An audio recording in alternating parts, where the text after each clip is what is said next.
Isang pinagpalang hapon po sa bawat isa. Narito po tayong muli para po mag-aral po ng salita po ng Diyos. At ito po yung patuloy na ating pong pinag-aaralan dito po sa Rema Philippines, yung The Cause of Following Jesus, Nobody Talks About. Amen po. Kumbaga, ang dami na po nating natutunan sa ating mga pastor na yung aspeto o yung halaga ng pagsunod kay Jesus na hindi na pag-uusapan. Amen po. At nandito na po tayo sa pang number 19. Amen po. At ang pang number 19 na pinag-aaralan po natin ng yung The Cause of Following Jesus, Nobody Talks About, pang number 19, God used suffering for witnesses. Amen po. Dito po sa Philippians chapter 1 verse 12 to 14. Ang sabi niya rito, sa Philippians chapter 1 verse 12, ibig kong malaman ninyo mga kapatid na ang nangyari sa akin ay nakatulong ng malaki sa ikalalaganap ng mabuting balita. Verse 13, nalaman ng mga bantay sa palasyo ng iba pang narito, ako'y nabilanggo dahil sa pagiging tagasunod ni Kristo. At ang karamihan sa mga kapatid ay lalong tumibay sa kanilang pananalig sa Panginoon, hindi lamang iyon, lalo pang lumakas ang kanilang loob na ipangaral ang salita. Amen po. Ayan, sabi sa number 19, God used suffering. Ayan, gagamitin ng Diyos ang suffering para ma-witness ng mga tao o yung ma-witness nila na may kaligtasan. Amen po. Na ma-witness nila yung na dahil dun sa suffering na dinadaanan mo na may Diyos na tagapagligtas. Amen po, na nagiging testimony ito na nakikita ng mga tao na buhay ang Diyos na pinaglilingkuran mo doon sa suffering na dinaraanan mo. Amen po. At ito nga po ang sinasabi niya dyan, mga kapatid, ibig kong malaman ninyo, sabi niya na nangyari sa akin ay nakatulong ng malaki sa ikalalaganap ng mabuting balita. Nung time na ito po ay nabilanggo ang mga alagad na doon yung dumaan sila sa suffering, at ito po ay ginamit ng Diyos para sa mas lalo pang ikalalakas ng mananampalataya at lakas ng kanilang loob para ipangaral pa ang salita ng Panginoon. Kaya nga, God uses suffering for witnesses. May times na gagamitin ng Diyos ang suffering natin para ma-witness nila sa Diyos may kaligtasan at mabahagi ang kaligtasan. Amen po. Mayroon nga po dito isang example, di ba po, yung bilangguan sa Pilipos, di ba po, dito po sa Book of Acts, nung time na sila Pablo at Silas, na sa Acts 16 to. At alam ko po, yung iba ginagamit itong verse na to, na yung sa Acts 16:31, isa man ang makilala ay buong sambayan ay maliligtas. Actually, dito po ito yung bilangguan sa Pilipos, nung time na si Pablo at Silas, ito po yung time na to, na medyo bigyan ko lang po ng konting background, na si Pablo at Silas ay nangangaral ng salita ng Diyos, merong isang sumusunod sa kanila na nanggugulo at nirebuke nila ito, pinilayas yung masamang espiritu at lumayas at nakita ng Panginoon niya na yung lumayas doon sa bata, yung masamang espiritu, ang ginawa kay Pablo at Silas, ipinabilanggo. Amen po. At ito po, paikisiin po natin yung kwento, nung time na si Pablo at Silas ay nandoon sa bilangguan, ano po ang nangyari po doon? Di ba po? Nung nandun sila sa bilangguan, ang nangyari, nagiba mga harang ng bilangguan. At yung bantay ng bilangguan, gusto na magpakamatay. Kasi yung mga nakakulong ay, sabi niya, isip niya, nakatakas na, umalis na. At ngayon, nagiba ito ng mga harang doon sa bilangguan. At ngayon, yung time na itong bantay doon sa bilangguan ay magpapakamatay na dahil nga isip niya wala na yung mga bilanggo. Ang sabi ni Pablo, huwag mo saktan, nandito lang kami.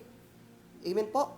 Ngayon, na-witness nitong tao na to na dahil doon sa suffering ni Pablo at Silas, dahil sa pagkilos ng Diyos doon sa suffering na ginamit ng Diyos yung suffering ni Pablo at Silas, ito pong tao na bantay doon sa bilangguan ay nakakilala sa Panginoon. Na-witness niya yung ang Diyos ay nagliligtas. ang Diyos ay gumagawa ng himala. Amen po. At kaya nga sabi niya po rito, di ba, sa Acts chapter 16 verse 31, ano ang sabi niya po roon? Ang sabi niya po dito, basahin ko po ng mabilis po sa inyo. Ang sabi niya po rito, sa 16 verse 31, sumagot sila, sumampalataya ka sa Panginoon at maliligtas ka, ikaw at ang iyong sambahayan. Amen po. Ito po, nung time na to na sila Pablo at Silas ay umaawit habang nararanasan nila yung suffering doon sa bilangguan, umaawit sila ng papuri sa Panginoon, nananalangin, at ngayon nga po, lumindol, nabagsak ang harang sa bilangguan, at na-witness nitong taong ito na bantay doon sa bilangguan, na yung ginamit ng Diyos, yung suffering na yon para sa kaligtasan ng tao na nabantay doon sa bilangguan, siya at sa kanyang buong sambahayan. Amen po? Kaya, the cause of following Jesus, yung aspeto ng pagsunod natin sa Panginoon na hindi na pag-uusapan, at ito po, yung gagamitin ng Diyos, yung suffering natin, para ma-witness ng tao na ang Diyos natin ay Diyos na nagliligtas. Ang Diyos natin ay Diyos ng himala, Diyos ng kagalingan, Diyos na sumasagot ng panalangin. Amen po? At ito pa po, no? Dito nga rin po sa Book of Acts, na yung time naman ni Esteban, nung time na siya ay pinagbabato, no po, ang ganda ng sinabi ni Esteban dito Amen? Ngayon nga ang sinabi ni Esteban, Lord, wag mo silang panagutin sa ginawa nilang ito. Amen po? Ngayon, si Esteban po, nung time na siya ay nananalangin, sabi niya, nung time na pinagbabato siya, lumuhod si Esteban at sumigaw ng malakas, Panginoon, wag mo po silang panagutin sa kasalanan ito. Yung time ng suffering ni Esteban, ito po ay na-witness ng mga tao na si Esteban sa kabila ng mga ginawa sa kanya, pinahayag niya pa rin yung kabutihan ng Panginoon na-witness ng mga tao. At ang isa po rito ay si Saulo. Amen po? Kilala naman po natin si Saulo. Ano po? Si Saulo ay isa siya sa mga persecutor. Isa siya sa mga nagpahirap, nagbigay ng suffering doon sa mga tagasunod ni Kristo.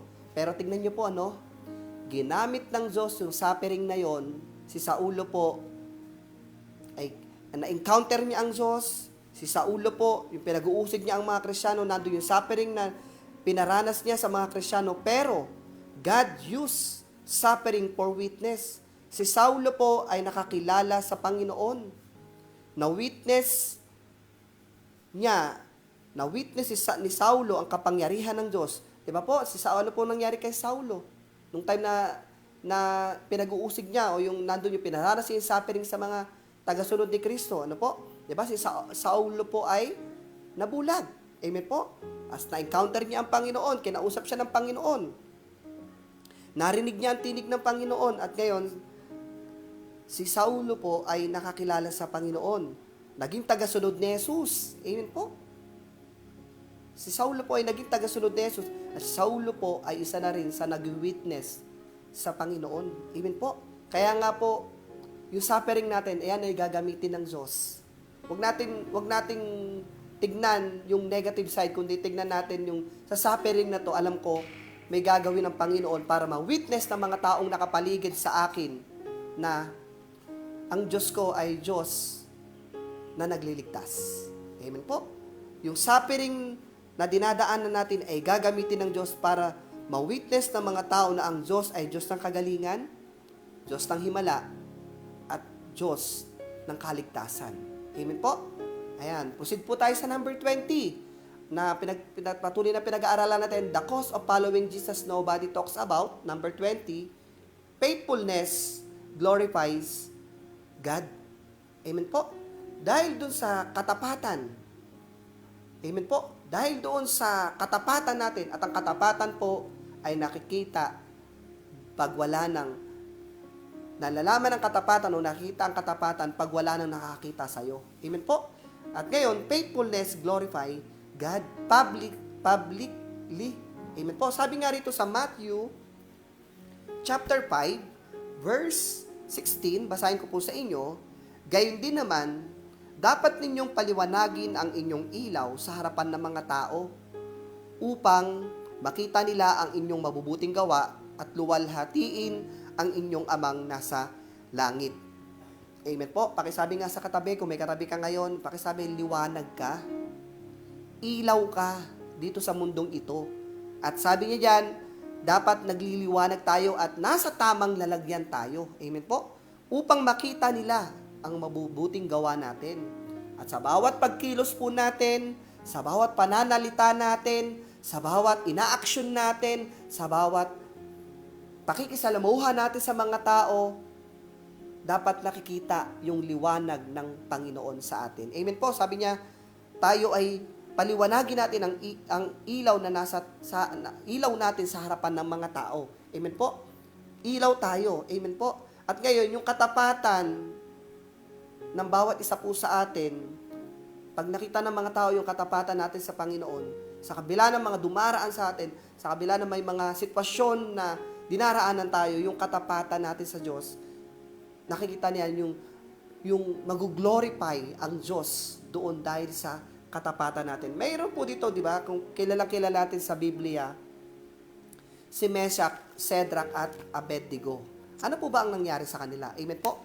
Ngayon, ito nga po, nung binabasa ko po yung Book of Daniel, ano po, kumbaga kung titignan natin yung dinaanan ni Meshach, Shadrach at Abednego ay talagang,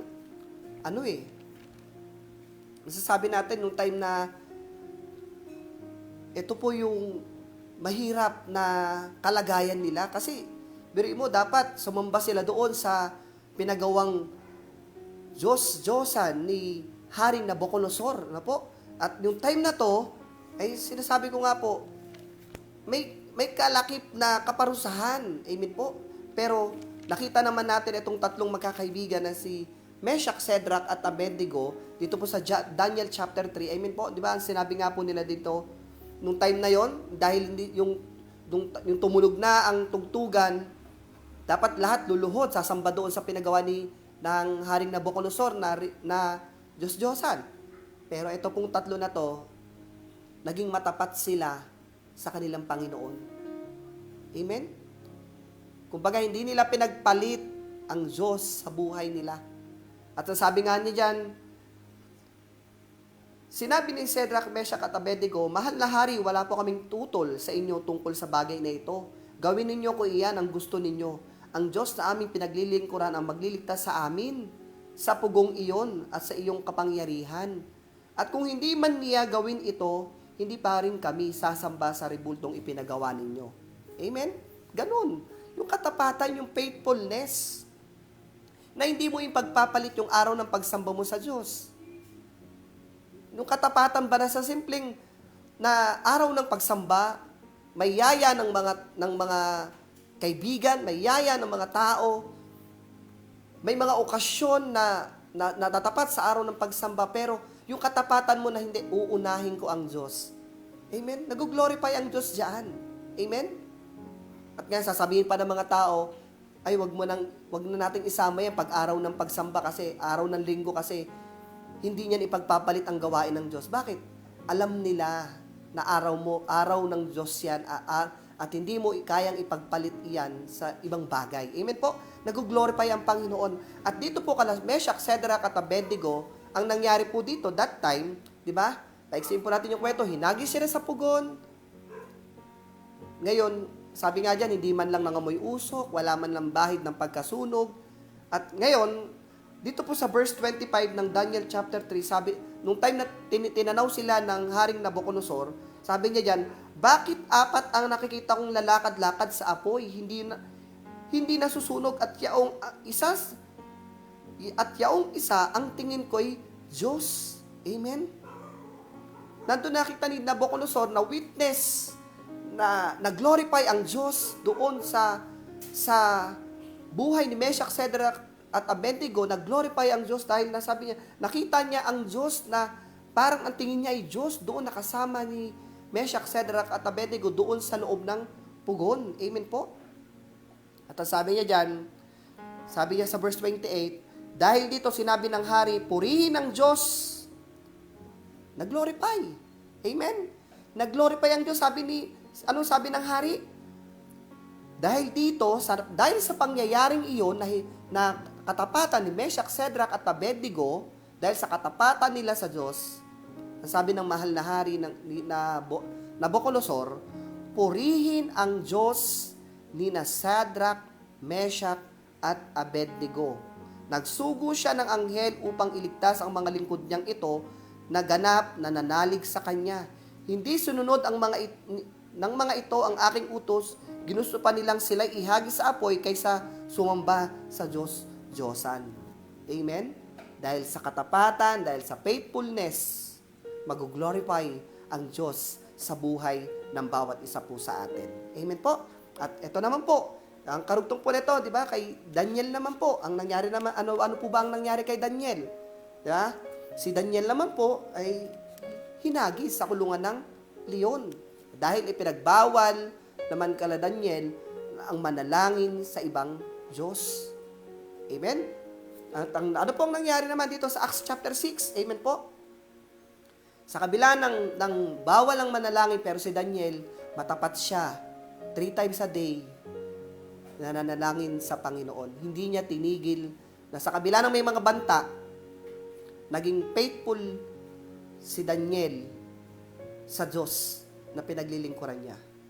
At ngayon, di ba, ano pong nangyari kay Daniel? Pa-explain po natin yung kwento. Si Daniel po ay hinagis sa kulungan ng leon. Amen? At ano po ang nangyari kay Daniel? Ano po ang nangyari kay Daniel? Di ba po? Pinatikom ang bibig ng leon. Amen po? Sabi nga dyan, sumagot si Daniel, mabuhay ang kanyang kamahalan, hindi po ako na sapagkat ang bibig ng mga leon ay pinatikom ng mga anghel na sinugo ng aking Diyos. Ginawa niya po ito pagkat alam niyang wala akong kasalanan ni nagagawang masama laban sa inyo. Nandun yung faithfulness ni Daniel sa Diyos at yung katapatan niya doon sa hari. Amen? At ngayon, tingnan niyo po, nung time na kinuha si Daniel doon sa kulungan ng leon, at ang sabi niya po diyan, dito po sa may verse 26 to 28, sabi niya, inutos ko sa lahat kung nasasakupan, ito po, no, si Haring Dario po ito, nagsasalita, sabi niya, inutos ko sa lahat kung nasasakupan na matakot at gumalang sa Diyos ni Daniel. Nag-glorify ang Diyos. Amen po. Nag-glorify ang Diyos. Sabi niya po diyan, inuutos ko sa lahat ng nasasakupan na matakot at gumalang sa Diyos ni Daniel. Siya ang Diyos na buhay at maghahari magpakailanman. Hindi mawawasak ang kanyang kaharian at mananatili habang panahon ang kanyang kapangyarihan. Verse 27, siya ay nagliligtas, gumagawa siya ng mga kababalaghan sa langit at sa lupa. At si Daniel ay nanagana sa panahon ni Haring Dario at sa panahon ni Haring Ciro ng Persia. Amen? The cause of following Jesus, nobody talks about. God uses suffering for witness. At number 20, faithfulness, glorify God. Dahil sa katapatan ng bawat isa po sa atin, mag-glorify ang Diyos na makikita nila na naging matapat ka, na dumaan ka man sa apoy, naging matapat ka sa Diyos, na nananampalataya ka at nananalig sa Diyos, hindi mo iniwan ng Panginoon, nag-glorify ang Diyos sa buhay po ng bawat isa. At nakikita ng mga tao na buhay ang Diyos natin. Amen? Kasi bakit? Nandoon yung rescue ng Diyos, nandoon yung pagsama ng Diyos sa buhay ng bawat isa dahil naging matapat po tayo. Amen po? Maging matapat lang tayo sa Diyos. Huwag mo iwan ng Panginoon kahit dumaan ka man sa apoy at sa kulungan ng leon. At makikita ng mga tao na buhay ang Diyos na ating pinaglilingkuran. Amen po? Kaya, ang ating po pinag-aaralan, the cause of following Jesus, ito po yung dahil sa pagsunod natin sa Panginoon, yung halaga ng pagsunod natin sa Panginoon, gagamitin ng Diyos yung suffering natin para ma-witness, maging witness yung kaligtasan, yung mabuting balita sa buhay ng bawat isa po sa atin. At yung number 20, yung faithfulness natin, ito po ay dahil sa katapatan ng bawat isa sa atin, nag-glorify, napapapurihan ang Diyos sa buhay ng bawat isa. Amen po. Tayo po ay ilaw ng sanlibutan ito. Tayo po ay liwanag ng sanlibutan ito. Dapat ma-witness ng mga tao sa atin na yung liwanag na ginagawa natin ay nandun nagliliwanag tayo sa harapan ng mga tao. Amen po. Yun lang po ang nais ko pong ibahagi sa hapong ito. Magandang hapon pong muli. God bless po sa bawat isa. Tayo po ay manalangin. Sige po, manalangin po tayo. Amang banal na makapangyarihan sa lahat, sa dakilang pangalan ni Jesus, nagpupuri kami at nagpapasalamat, Panginoon. Dahil, Lord, tinutulong mo sa amin, Lord, yung kahalagahan, Panginoon, ng pagsunod sa'yo. Na hindi na pag-uusapan. Lord, salamat, Panginoon, sa kabila ng mga suffering namin. Ginagamit mo ito, Panginoon, para ma-witness na ikaw ang Diyos ng kaligtasan. Ikaw ang Diyos na nagliligtas. Lord, dahil sa katapatan ng mga anak mo, O Diyos, nag-glorify ka. Tulungan mo kami, Panginoon, sa time na dumaraan kami sa suffering. At Lord, sa time ng testing, Panginoon, makita, Lord, na mga taong nakapaligid sa amin, Lord, makita mo sa amin na kami ay tapat. Katulad ni Meshach, Shadrach at Abednego at ni Daniel. Na kung papaano, Panginoon, sa kabila ng may mga banta, naging matapat pa rin sila na sumunod sa iyo, O Diyos. Salamat po, Panginoon, sa mga salita mo sa hapong ito. At hayaan mo, Panginoon, ikaw lang, Lord, ang mapapurihan. Ikaw lang, Lord, ang maparangalan. Sambahin ka, Ama, sa dakilang pangalan ni Jesus. Amen and amen. Ayun. Magandang hapon pong muli sa bawat isa. God bless po. Ingat po tayong lahat.